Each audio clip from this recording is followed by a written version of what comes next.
Ayun pala.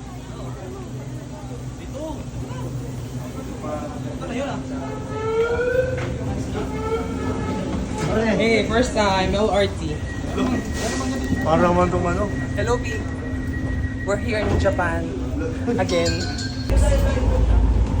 Oh, di ba? Kala mo nasa Taiwan na tayo, di ba?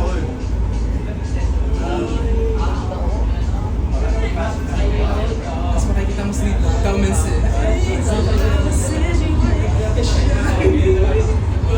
Terminal ng tren. Please secure your personal belongings, such as bag, cell phone, or wallet, as well as the stored value card or single journey ticket that you will be using to exit from the stations or terminals.